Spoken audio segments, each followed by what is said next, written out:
Hi guys, Raven Azar here, back with another EDH deck tech for my Commander Boxing League I'm doing. Today, we're running Grolnok, the Omnivore. He's pretty good. He's 2 colorless and a green-blue to play. 3/3 Frog. Whenever a frog you control attacks, mill 3 cards. Whenever a permanent card is put into your graveyard from your library, exile it with a croak counter on it. You may play lands and cast spells from among cards you own and exile with croak counters on them. This is pretty good. I'm going to run a deck a little bit with some frogs in here to help with the milling.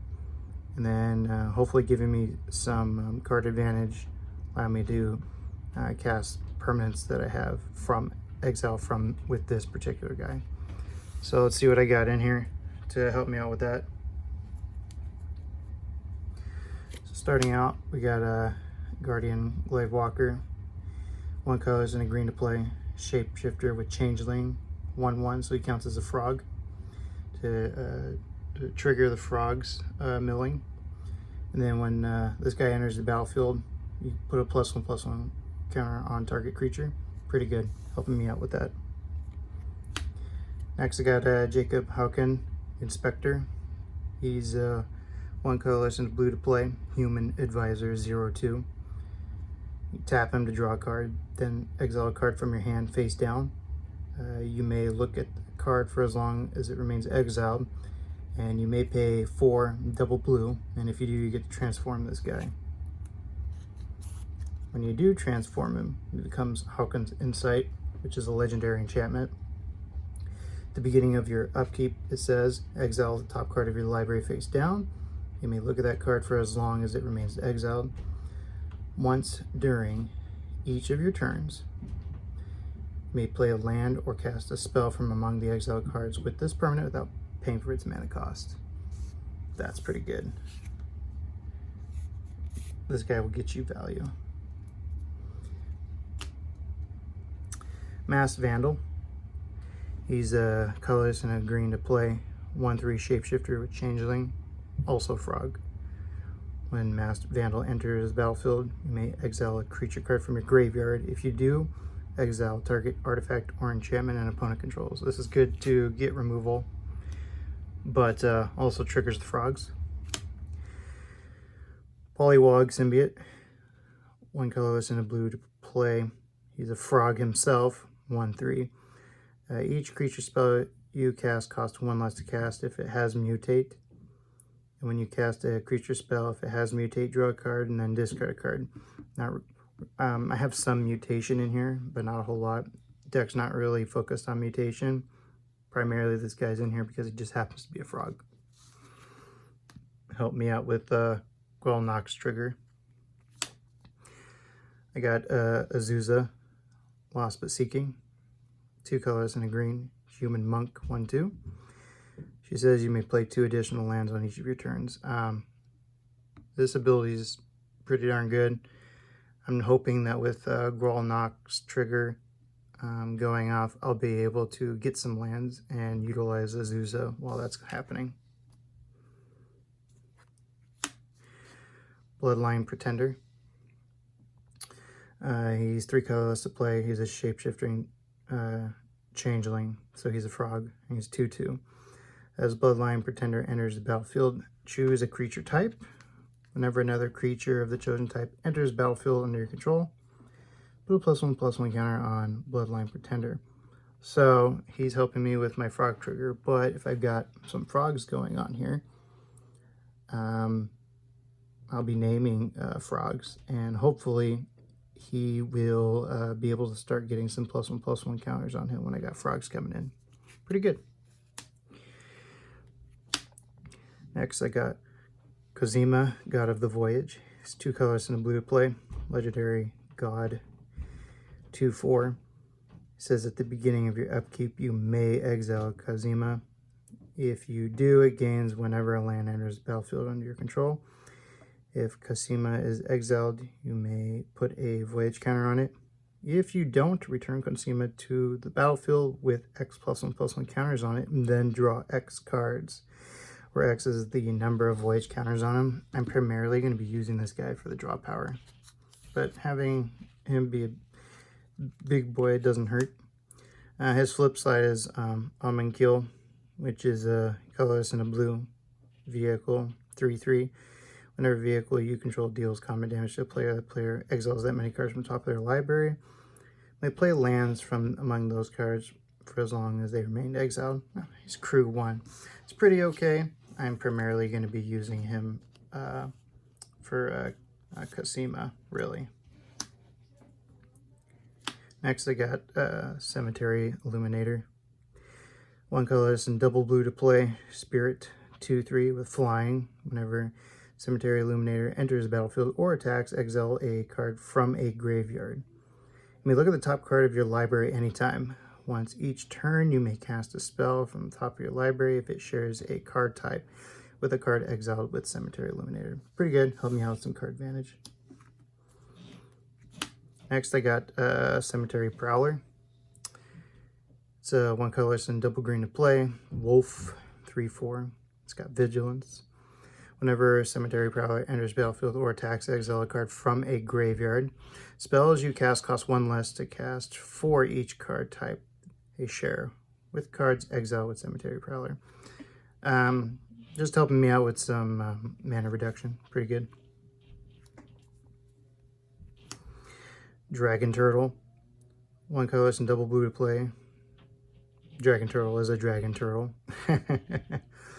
It's 3/5 with flash, so I can play it at instant speed. It's good. It's got drag below. When Dragon Turtle enters battlefield, tap it and up to one target creature and opponent controls. They don't untap during their controller's next untap step. So if I've got something troublesome, I can utilize this to kind of tap it down so I can get my frogs to attack.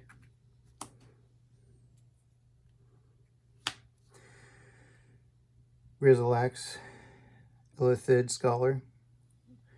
1 colorless and double blue to play. Horror, 3/2. Whenever a creature you control becomes blocked, you may return it to its owner's hand. Whenever 1 or more creatures you control deal combat damage to a player, draw a card. Using this guy for some draw.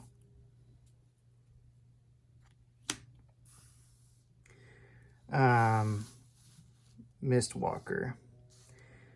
2 colorless and a blue to play. Shapeshifter with changeling, so it's a frog. 1/4 with flying. It's a flying frog, like that. It's got 1 colorless and a blue that I can activate for Mistwalker to get +1/-1 till end of turn. Pretty good. Flying frogs, which is actually going to be a thing that I'm going to try to accomplish with this deck. I got a lot of flying in here. So ideally I got some evasion for my frogs so I can get the mill going off. Nimbus Naiad, 2 colors and a blue to play. A Nymph, 2/2. It's got Bestow with 4 colors and a blue, so I can enchant a creature, hopefully a frog, with Nimbus Naiad, giving it +2/+2 and flying. Nimbus Naiad's got flying. Since it's got Bestow, if something were to happen to my creature that it's bestowed upon, I get to have Nimbus Naiad just come in as Nimbus Naiad as the creature, which is pretty good. Primarily using that for flying for my frogs. Realm Walker, 2 colorless and a green to play. Shapeshifter or changeling, so it's a frog. 2/3. When enters battlefield, choose a creature type. Look at the top card of your library anytime. I may cast creature spells of the chosen type from the top of my library. At that moment, I'm primarily using this guy just for its frog ability, but if I really wanted to, I could try to take advantage of the being able to cast creatures from the top of my library, so I'd probably name something like Frog.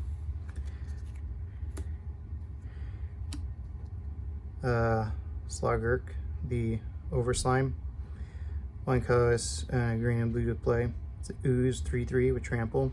Whenever a land is put into your graveyard from anywhere, put a +1/+1 counter on Slogurk, the Overslime, which will be happening because Grolnok doesn't. The mill still takes place and then the cards that get milled get exiled. So Slogurk, if he's on the field, will see the lands hitting the graveyard. I can remove 3 +1/+1 counters from Slogurk to return to its owner's hand. And when this guy leaves the battlefield, I can return up to 3 target land cards from my graveyard to my hand. Pretty good. Ends up becoming a big boy. Thassa, God of the Sea, 2 colors and a blue to play. She's a god, 5/5 with indestructible. As long as your devotion to blue is less than 5, Thassa isn't a creature. At the beginning of your upkeep, you get to scry 1, which is really good. And the real kicker here is the pay a colorless and a blue to have target creature that I control can't be blocked this turn. There's that part of that evasion that I've been talking about, and hopefully get my frogs in so I can start milling. Let's see here. Oro, Titan of Nature's Wrath, pretty good. Colorless, green and a blue, Elder Giant, 6/6, and when he enters the battlefield, you sacrifice it unless it escaped. Whenever he enters the battlefield or attacks, you get to gain 3 life and draw a card. Then you may put a land card from your hand onto the battlefield. You can escape him with 2 green, 2 blue, and exile 5 other cards from your graveyard. So this guy's really good. Help me get some value in there. Wingspan Mentor, 2 colors and a blue to play. Human Wizard, 1/3. When it enters the battlefield, put a flying counter on target non-human creature you control. So I'm making my frog flying. I got another ability here, 2 colors and a blue and a tap. Put a +1/+1 counter on each creature you control flying. So I'm hoping I can get a bunch of flying frogs. And she will help me pump up my flying frogs, so pretty good. Avian Oddity with 3 colors and a blue to play. Bird, 2/4 with flying itself. I can cycle it for 2 colors and a blue, and then if I do cycle her, I can put a flying counter on target creature you control. Get my frogs to fly like that. Howpack Piper, 3 colors and a green to play. Human Werewolf, 2/2. This spell can't be countered, so that's really good. You can pay a colorless and a green and then tap it. And if you do, you may put a creature card from your hand on the battlefield. That's really good value here. If it's a wolf or a werewolf, untap Howpack Piper, activate only as a sorcery. I have some wolves and some werewolves in here, so her untap ability may take place. But just being able to put big stuff on the field without having to pay mana is pretty good. She's got Daybound. So if she were to become a werewolf, I mean, she is a werewolf, but her wolf side essentially, right? Her werewolf side. Wildsong Howler, werewolf, 4/4. Whenever this creature enters the battlefield or transforms into Wildsong Howler, look at the top 6 cards of your library. You may reveal a creature card from among them and put it into your hand. Put the rest in the bottom of your library in a random order, and it's nightbound. So essentially this card, the reason why it's in this deck is to help me with getting value. So I like it. It's good. Lejara, Gladwarden is 3 colors and a green to play. Shapeshifter, Changeling, so it's a frog, 3/3. I can pay 2 and a green, tap it, exile a creature card from my graveyard, put 2 +1/+1 counters on target creature, and I can only activate this anytime I cast a sorcery. So another frog.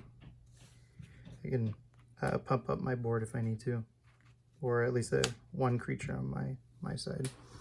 Lejara, Kinseekers is 3 colors and a blue to play. Also Shapeshifter, Changeling, frog, so a frog, 2/4. When Lejara, Kinseekers enters the battlefield, if you control 3 or more creatures that share a creature type, put a +1/+1 counter on Lejara, Kinseekers, then scry 1. So frogs. Orvar, the All Form, it's 3 colors and a blue to play. Shapeshifter, Changeling, frog, 3/3. Whenever you cast an instant or sorcery spell, if it targets 1 or more other permanents you control, create a token that's a copy of those permanents. It's very unlikely I'll ever see that ability go off because in this particular deck I don't have any instants or sorceries. When a spell or ability an opponent controls causes you to discard this card, create a token that's a copy of target permanent. That's a cool ability. I just don't see that actually going off. But it might. Really, I have this guy in my deck as a frog. Volcranos, World Eater, very good in this deck. 2 colors and double green to play. Hydra, 5/5. It's got Monstrosity X where you can pay 2 double X's and a green. And then when this guy becomes monstrous, it deals X damage divided as you choose among any number of target creatures and opponent controls. Each of those creatures deals damage equal to its power to Volcranos. So this guy's here really to help me with a one-sided board wipe, really. Eat up their dudes, and I can swing in for a win. So, like this guy.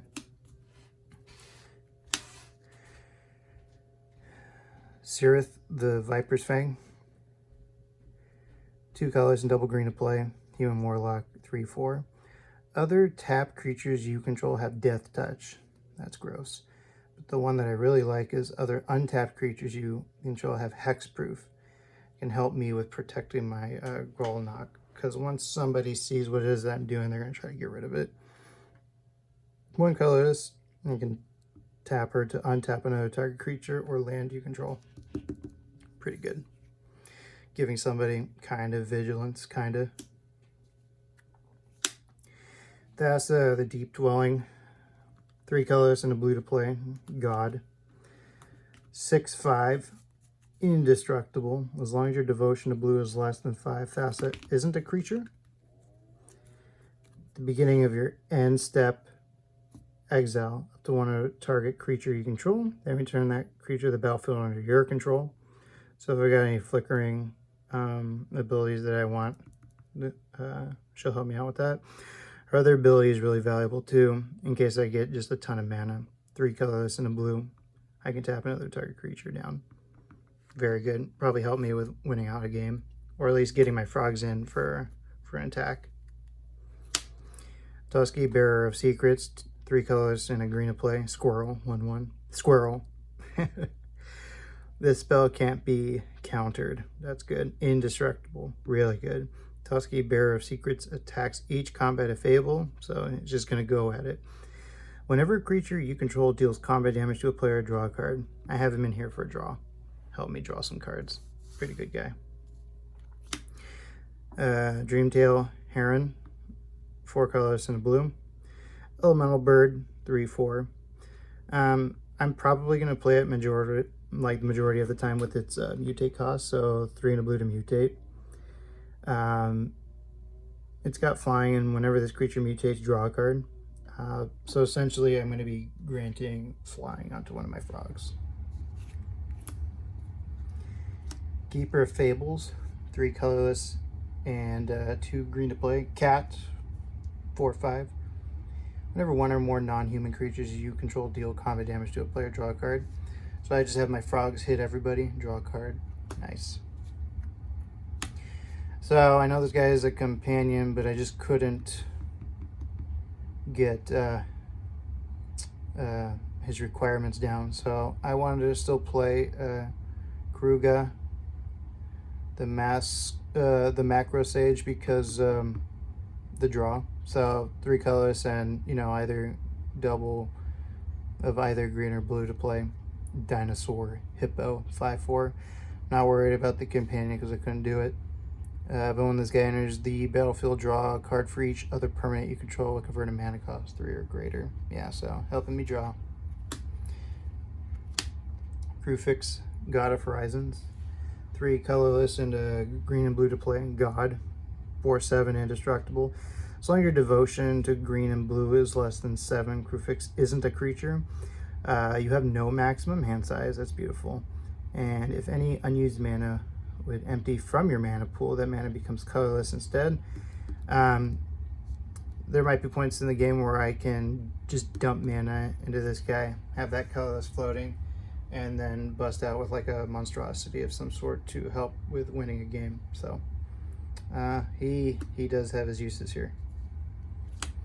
Mind Flayer, 3 colorless and double blue to play, horror 3/3. Dominate monster. When Mind Flayer enters battlefield, gain control of target creature for as long as you control Mind Flayer. This guy's gross. I like that. Anything where you could just take somebody's guy and it's yours now is really good. Morty of the Frost, 2 colors, a green, double blue to play, shapeshifter, changeling, frog, 0/0. You may have Morty of the Frost enter battlefield, copy of permanent you control, except it's legendary and snow in addition to its other types, and if it's a creature, it enters with 2 additional +1/+1 counter on it and has changeling. So this guy ideally would be a really good frog, and that's going to help me out with Grolnok. So I love this guy. Perplexing Chimera, 4 colors and a blue to play. Chimera 3/3. Whenever an opponent casts a spell, you may exchange control of the Perplexing Chimera. That spell, if you do, you may choose new targets for the spell. This is good to stop whatever they're going to do if they're going to win the game. I don't actively have cards in this deck where it's like, I'm going to win the game with this. If I do, it's going to be, like I said, like maybe with Monstrosity. So the creatures are already on the field, ideally, when I'm going to do something like that. So this is really here to stop something that is, I'm just going to lose. So if it goes through, so I just take it and then it becomes mine. Avabruck Caretaker, 4 colors and double green to play, human werewolf, 4/4. This lady right here is gold. She's got hexproof, and at the beginning of combat on your turn, put 2 +1/+1 counters on another target creature you control. So you're pumping up your frogs, right? Daybound. Now, if she transforms, right,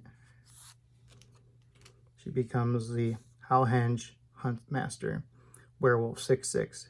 She's still got hexproof. Other permanents you control have hexproof. That is gross. And at the beginning of combat on your turn, put 2 +1/+1 counters on each creature you control, Nightbound. Wow. I have to tell you that this bomb is so good. And when she gets out on the field, you know, people cry. It's just like, oh man, now I gotta figure out a way to deal with that. Yep. So, really good. Hydra Broodmaster, 4 colors and double green to play. Hydra 7/7.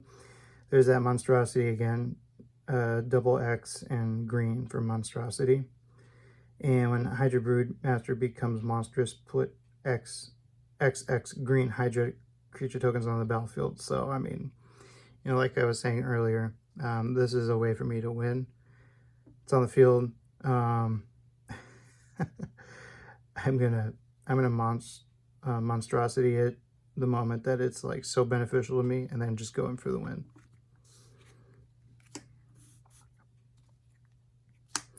Kolga the Titan Ape, 3 colors and double green to play. Ape 7/6. When it enters the battlefield, fights up to 1 target creature you don't control. When Kolga attacks, destroy target artifact or enchantment defending player controls. Ew. 1 colors and a green to play. Return target human you control to its owner's hand. Kolga gains indestructible to end of turn. I think I have some humans in here, if I remember correctly. Some. If not, I mean, my frogs are considered humans because they're shapeshifters, so I can always just like pop them and make them indestructible if I need to. So this is really good in this deck. Beanstalker Giant. I guess I wasn't telling the truth when I said I don't have instants or sorceries in here, because there's Fertile Footsteps right there. But Beanstalker Giant is 6 colors and green to play. Star, or asterisk. Star. Those are stars. Giant. Beanstalker's Giant's power and toughness is equal to the number of lands you control. That's gross in this deck. Fertile Footsteps is 2 colors and a green to play as a sorcery. You can search your library for a basic land, put that onto the battlefield, and then shuffle your library. You exile this after casting. So you know, if you don't know how these little adventures work, you can cast the little ability there. After it's done, exile, and then you can cast a creature from exile if you want. So this guy's really good. Somebody else that I got that's pretty gross is Hullbreaker Horror. 5 colors and double blue to play. Kraken Horror, 7/8 flash, instant speed. You can pop them out. That's gross. It can't be countered. And then when you cast a spell, so when I cast a spell, choose up to 1. So whenever I cast a spell, I can return target spell you don't control to its owner's hand. So if something's being played and I don't like it, you know, if I play something in response, or, you know, whatever's going on, just, it's gone. It goes back to their hand. Or I can return target non-land permanent to its owner's hand. That's really good, especially if you just want to go all out and get rid of the, you know, whatever it is they've got on their side of the field. It's a problem. This guy's really gross. Cosmo Serpent. 3 colorless, double green, double blue to play, Serpent, 6/6. This spell also can't be countered.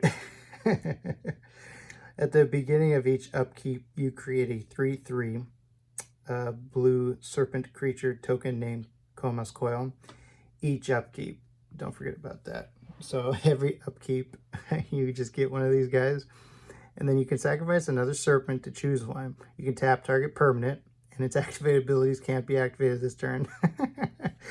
And or you can have Cosmos Serpent gain indestructible until end of turn. So this guy's gross. Getting rid of him is kind of hard. Old Gnawbone. I like this guy. He's 5 colors and double green to play.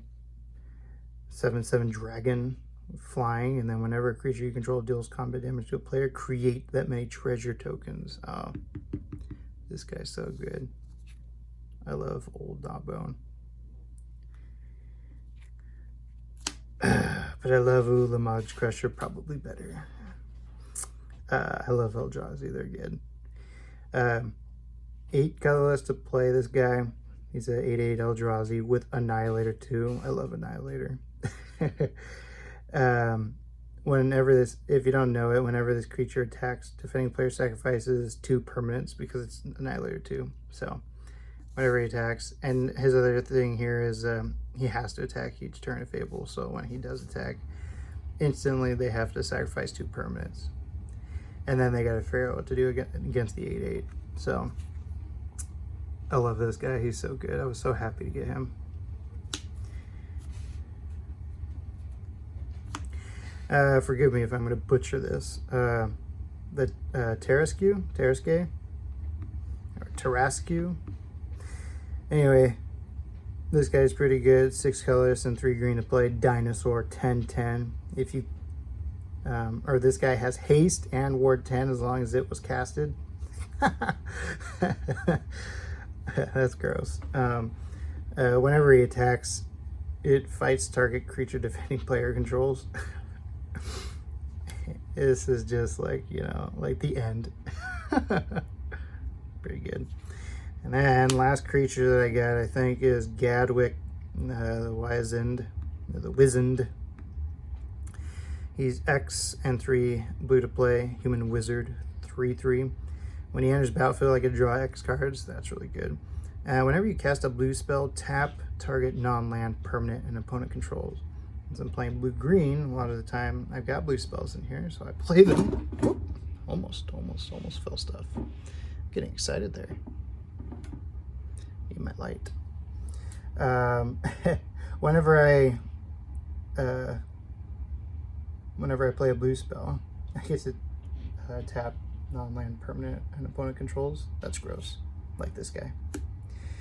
So I'm pretty positive that's all my creatures. It's a lot of creatures. Look at all those creatures. What am I doing with all those creatures? Well, I mean, Grolnok says, you know, permanents. So I mean, I want creatures, right? Is that what I want? What else do I want? Well, I'm only running 3 artifacts, which is funny. So let's take a look at them. Goldvine Pick, I love this card. 2 colorless to play this equipment. I can pay 1 to equip. Equipped creature gets +1/+1, and whenever equipped creature deals combat damage to the player, you get to create a treasure token. Very good for ramp. Got Flying Frogs. Ideally, this will go through. Mirror Shield, 2 colorless to play. Equipment, equips for 2. Equipped creature gets +0/+2, and has hexproof. And whenever a creature with Death Touch blocks or becomes blocked by this creature, destroy that creature. Very good. Help me protect Grolnok if I need to. Raven Wings, 2 colors to play. Equipment, equips for 2. Equipped creature gets +1/+0 and has flying, and is a bird in addition to its other types. Helping me get my flyers. So those are my artifacts, only 3. So many creatures, so little artifacts.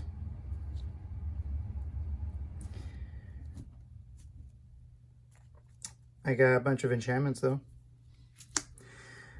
Aqueous Form. 1 blue to play. Aura. Enchanted creature. Enchanted creature can't be blocked. Very good. Whenever enchanted creature attacks, scry 1. So this will help me get my frogs to go through. Bind the Monster. 1 blue. Aura. Enchanted creature.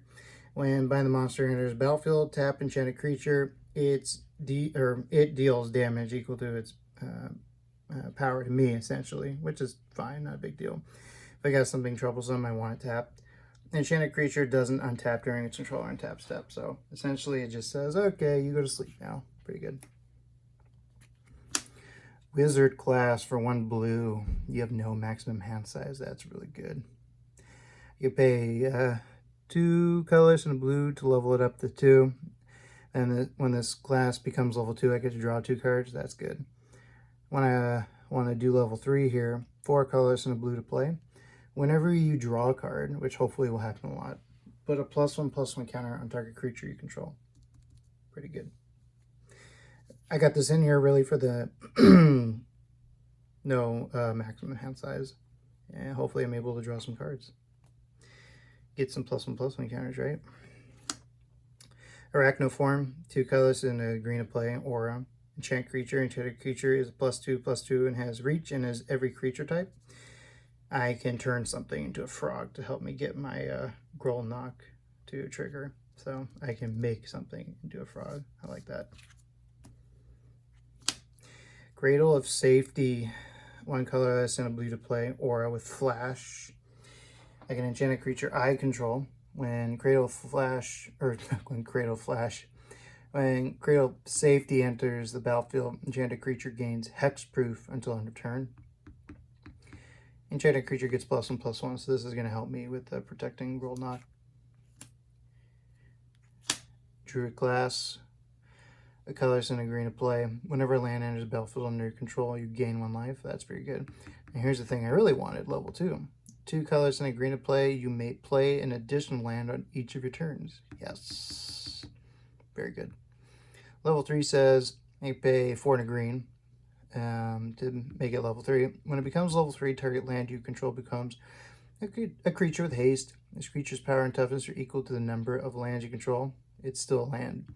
So, I mean, you know, if it gets down to nitty-gritty, you could probably do this and get a land if I've got so many to just go and swing for a win. Because I mean, I've got a lot of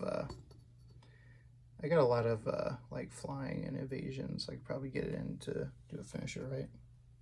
That's how I think about it. Anyways, Frogify, 1 colorless and a blue to play. Aura, enchant creature. Enchanted creature loses all abilities and is a blue frog creature with base power and toughness 1/1. That's good. I mean, if I'm desperate and I have something pretty weak and garbagey on the field, which I shouldn't, but if I did, I could turn my own thing into another frog, I guess, if I really was desperate. A lot of time I'm going to be playing this on their stuff and making their stuff into a frog. Then I don't worry about it anymore. Kendra's Transformation, colors and a green to play. Aura, enchant creature. When this guy enters battlefield, I get to draw a card. I like that.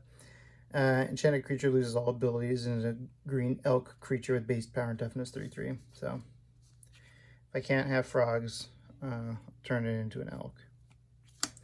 Ordeal of Nylea. 1 colorless and a green to play, Aura enchant creature. Whenever enchanted creature attacks, put a +1/+1 counter on it. Then, if it has 3 or more +1/+1 counters on it, sacrifice Ordeal of Nylea.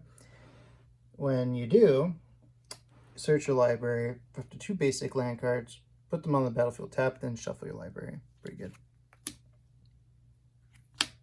Rune of Flight. Colorless and a blue to play. It's a aura and a rune. Enchant permanent.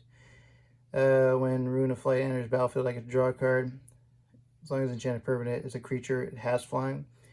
As long as enchanted permanent is an equipment, it has equipped creature, has flying. So this is good. I'm giving somebody flying, so I like that. Starlit Mantle for 1 colorless and a blue, Aura, flash, enchant creature you control. Starlight Mantle enters battlefield. Enchanted creature gains hexproof until end of turn. Again, protecting Grolnok. Enchanted creature gets +1/+1. Like that. Charm Sleep for a colorless and double blue. It's an aura. Enchanted creature. When Charm Sleep enters battlefield, tap enchanted creature. Enchanted creature doesn't untap during its controller's untap step.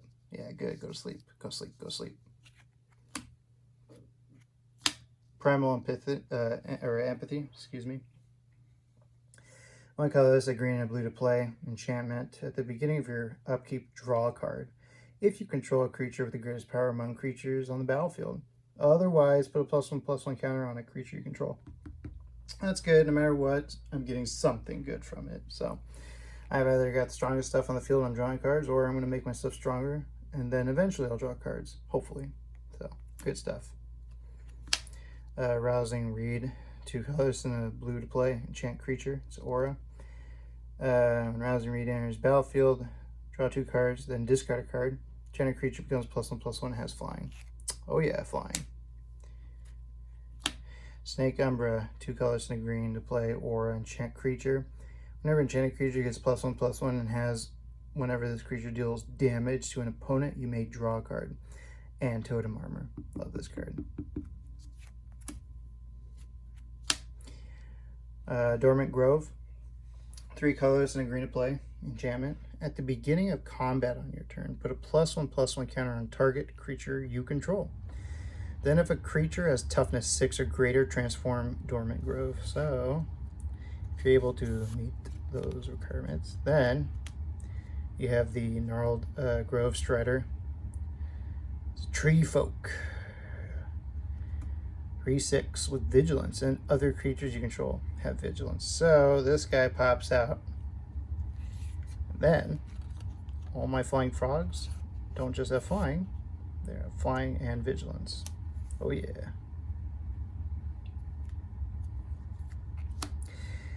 Enthralling Hold. 3 colors and a double blue to play, or a enchant creature. You can't choose an untapped creature as the spell's target as you cast it. I mean, yeah. But you get to control enchanted creature. That's good. I love this card. Basically says, I'm taking your thing now. Last but not least on my enchantments, I got Glorious Sunrise. 3 colors and double green to play. It's an enchantment. At the beginning of combat on your turn, choose one, right? Creatures you control get +1/+1 and gain trample to end of turn. Or target land gains tap and add triple green until end of turn. That's good. You can draw a card if you choose, or excuse me, you can choose to draw a card if you control a creature with power 3 or greater, or you can gain life. So every single, at the beginning of combat, so every single time it's your turn, beginning of combat, you're going to get something beneficial from this card. I like it. So those are the enchantments I'm running. As far as lands go, primarily the deck is running a bunch of basics because, I mean, you know, you don't always get special lands when you're playing Boxing League, but, you know, I got some Bark Channel Pathway. tap it for green, or if I really need to, you know, tie channel pathway on the other side, tap it for blue. Rimewood Falls. And it's tapped, but I mean, I can always tap it for either green or blue, so that's good. Temple of Mystery. When it enters battlefield, it comes in tapped, but I get to scry one when it does, and then I can tap it for green or blue. That's good. Tyrite Sanctum. This card is really cool. It's colorless that I can tap for mana, so I can just tap it for colors. I can pay to tap it. Target legendary creature becomes a god in addition to its other types, and I put a +1/+1 counter on it. So I can make my gods, I can make my frogs into gods if I wanted to. Then, if I really want to, I can pay 4 and tap this guy and sacrifice it to put an indestructible counter on target god that I control. So if I happen to have Grolnok on the field, and I'm just like, you know what, it's the frog god now, and it's indestructible. That's so good. So if I'm able to make it indestructible and give it hexproof in some way, the way to get rid of it becomes super hard. So anyways, that's what I've got for Grolnok here, the Omnivore. He's pretty good. I like this guy. He's fun to play. Hope you all enjoyed my my video here. Like, share, and subscribe if you want to see more of this content. Thank you guys for watching. Really appreciate it. Let me know what you think about the deck. Let me know what you think about the video. Happy to you know, answer your comments. I like suggestions. I like trying to gather more of what it is, you know, you guys want, and I'm down to aim to shoot for it, right? All right. Thank you for your time. Really appreciate it. Y'all have a good one.